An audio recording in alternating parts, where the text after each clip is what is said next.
The next one is, I won't say the number this time. The next one is gain a share of the mind, then get a share of the market. Gain a share of the mind, then get a share of the market. If I use the Coca-Cola red in anything without even associating it with soft drink or the word Coca-Cola, are you likely to recognise that shade of red as Coca-Cola?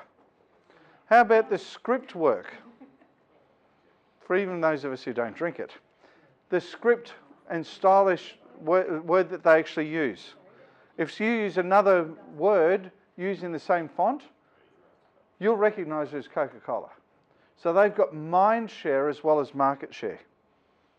Right? What's the other thing for those of us who were alive during the 70s and 80s? I'm going to continue to use Coca-Cola. What did they talk about? And that they even replicated in the early noughties. Coke is life. Coke is fun. Did they say Coke will help strip rust off your bumper bar? No. Did they say the caffeine in the early Coca-Cola, which I still remember fondly, will be enough to send you off the rocker? And there's going to be enough sugar in here to send 20 diabetics to hospital as soon as you open the lid. No, it's Coke is life. Coke is fun. It's all about how it made you feel. It was that mind share that they were looking for. Think about some of the other ads, right? So,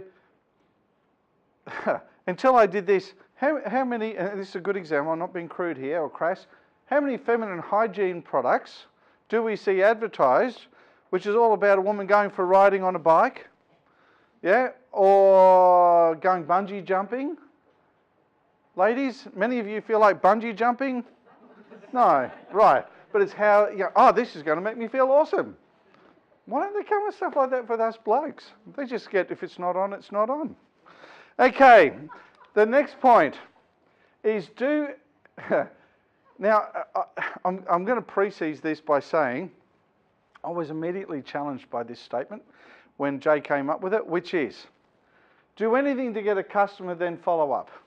And I went, whoa, hang on a second, does that mean I should lie, cheat, steal, and do everything that I hate? He said, no, do what is necessary to help them help themselves. The whole point is, when you get a customer, to make sure that you follow up, which could be a phone call, could be an email, could be a thank you letter. Thank you, Ray.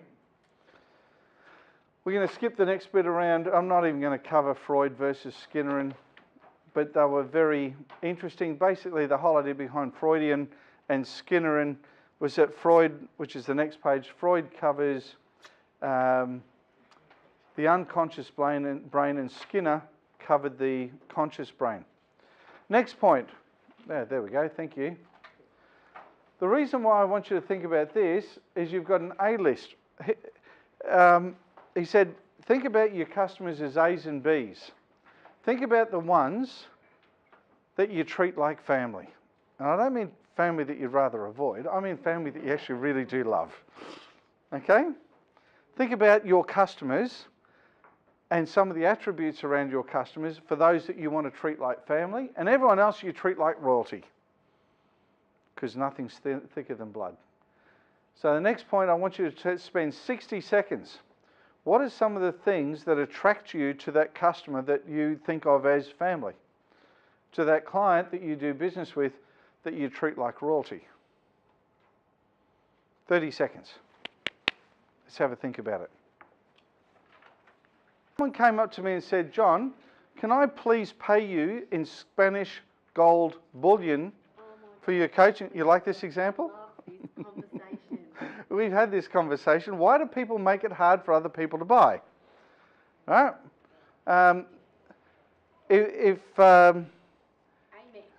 Amex, there's a good, actually I'm going to use that as an example. There is a large national retailer that I had this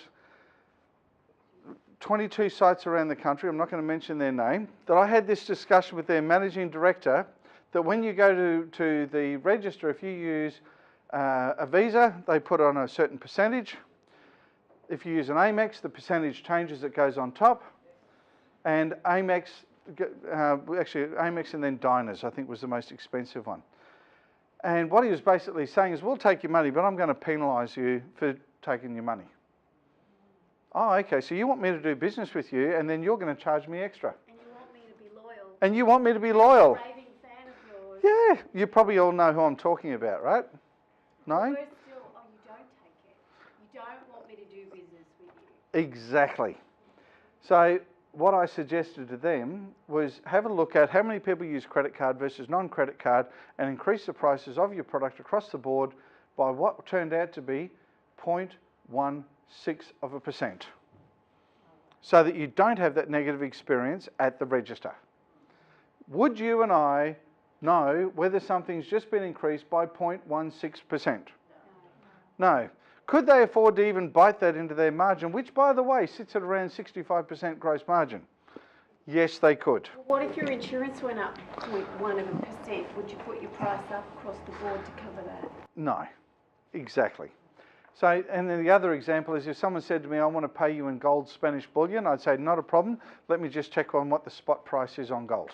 That's all I need to know, how much I'm going to get for it. Because you're getting the money today, you don't have to chase it. So. Correct. Why do we muck around and make the life hard for our customers? You know, I know, anyway, lots and lots of reasons. We'll go into that another day. So don't make life hard for people to do business with you, unless you're specifically doing it for a strategic reason. The next one, nanocasting is more effective. Nanocasting is more effective. That's the next point. Remember, nanocasting is getting right down to being laser beam focused rather than broadcasting or narrow casting. We're getting right down to nanocasting. Number 12, I found this really, really interesting. Colour increases client retention by 57%. 57% of more will be retained by the client if something's in colour. Says here he's got black and white slides up there. And 41% increase in their inclination to buy. So if you're doing something that is in a brochure, a flyer, a catalogue, etc., website, colour might be fairly important, I might suggest. Colour increases 57%. Yep, 57% for client retention, information retention, and 41% for the inclination to buy. That's why I love videos. If you go to a website and it's all just in writing and it's all black and white or pretty bland, you're going to be excited or not? Or if you go there and you look at some fantastic, I'm looking at Belle because you guys are putting up some great videos. You go there and you put up some great videos and there's lots of colour and a little bit more engaging. Yeah. Okay, number 14. The psychology of it is pay attention to the details. The devil is always in the details. How often have you seen a bit of copy go out where the word was used inappropriately, where their basic grammar was wrong, their punctuation was almost to the point of being irritating, yeah? Where the incorrect and inappropriate use of capitalization, italics, and bolding had you ready to stab somebody to death with a butter knife. Pay attention to detail. Number 15, which I think, or the next one, yep. So it looks like I've skipped an, oh no, number 9 was that one. The next one, make everybody feel unique. Remember the hairdresser I talked about before? When you walked in there and you were greeted by name and spoken to as an individual, how much better would you feel? Rather than being treated like a number? Oh, your invoice number is 7162. Great to meet you, invoice number 7162.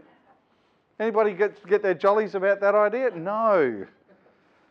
All right, make everyone feel unique. They deserve to be. Of course you will. You'll find a special way, Karen. The next one, educate your clients to help them succeed in their goals. Remember, that's what sales is all about, professionally assisting other people to buy, which means that you're giving them the tools, the knowledge, the service, the products to help them to achieve their goals. If you're focused on their needs, not your needs to fill your bank account, funnily enough, people would love to buy more from you. And I thought this was a kind of interesting one. The next one is the art of marketing with psychology instead of guesswork.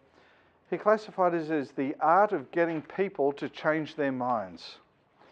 The art of getting people to change their minds. So it may be they change their mind that you are the right supplier. That perhaps that particular size or service wasn't what they really wanted. Who here has ever had an inquiry from someone who was absolutely dead set certain that they needed something, and by the time you assisted them, they ended up buying something that they really needed that they didn't actually come to you about in the first place? If you haven't done it, I'll be surprised. Why? Because you're the expert. You can go to the University of Google and learn all sorts of stuff, but does that replace the experience and knowledge that you have in your business? Of course it doesn't. So it's the art of getting people to change their mind.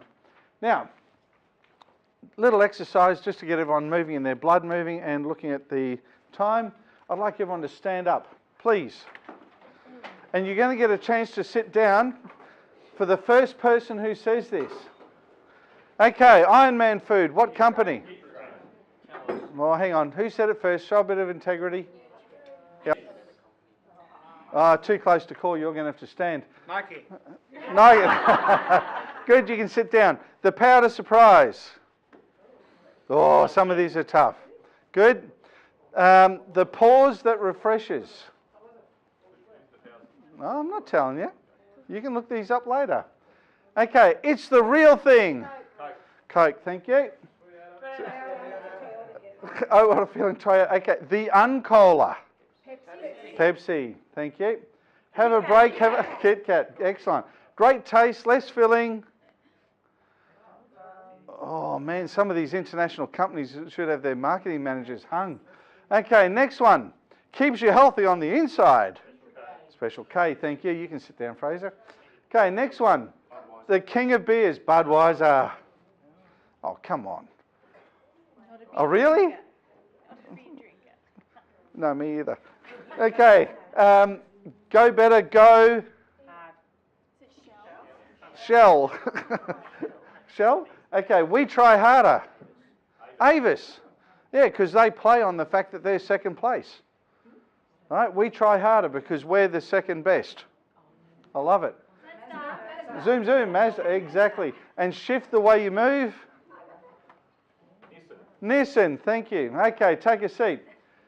Isn't it really interesting? Write down the ones you know and the ones you don't know. Make a note next to it to look it up because you might be surprised. You can type in those keywords and you will actually find the brand.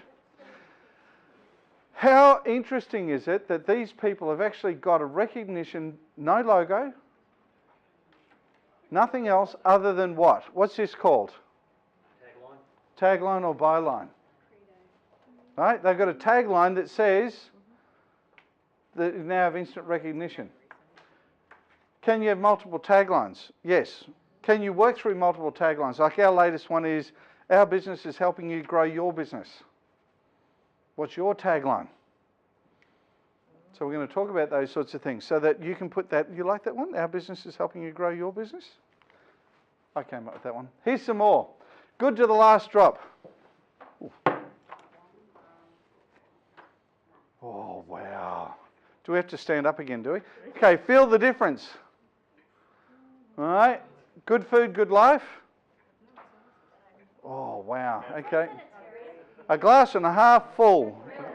Cadbury, yeah, of course everyone knows chocolate, right? Okay, Australia's first bank. Sorry? Commonwealth Bank. Which bank? No, sorry, that was Westpac. And then Commonwealth, sorry. It's way better than fast food. Subway. Yeah, is my store. Thank you. I could even go, dun, dun, dun, dun. And you know what I'm talking about. Bad rendition, but Myer is my store. Okay, tastes just like a chocolate milkshake, only crunchy. Cocoa Pops. Come on, people. Oh, you did? Good. Speak up. You weren't listening. Let's go. Let's go. You deserve a break today. No. Close. Fashion that clicks. No, some of these I've grabbed are older than you are. More give, less take. Sorry, speak up. NAB, correct. Let your fingers do the walking. Yeah, why would you bother? Should be their new tagline. Let the gay times roll. Gay time, thank you. Melts in your mouth, not your hand. M&M's. Taking the world's toughest energy challenges. Speak up. So you're going to have to go and look these up. You'll learn. Okay, so what I want you to do is come up with your own theme line. You've got 5 minutes. We want something that you're going to use inside your marketing that's going to be your theme line. Something that your clients are now going to recognise or begin to recognise or learn to recognise. What is your theme line? I told you mine. Our business is helping you grow your business. Bit long. Can you do something short? I like, just do it. Would be kind of cool, but that's already taken. Sorry? There's a lot. There's a lot, but in the interest of time.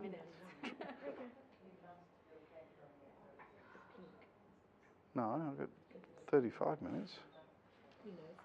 No, yeah, we got 5 minutes here. Yes, sorry, I'm thinking timing-wise. Okay, what's your tagline? What is it that you have that's going to be representative of your business that can be said in one breath? And I don't mean a... I'm going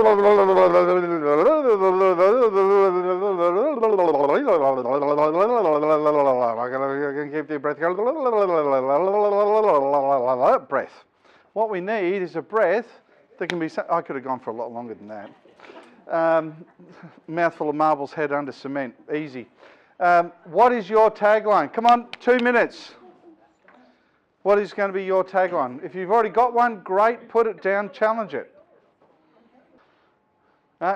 It's interesting. We try and make this really tight and compact so that our brain gets focused.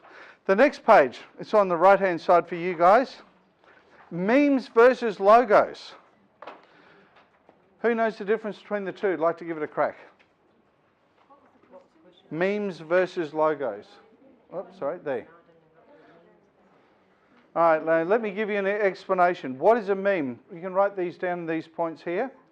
And there's actually 7 I'm going to give you, so write the other 2 maybe in the lines above. So when I say 6 and 7, just so I don't confuse anybody, because this is my master copy,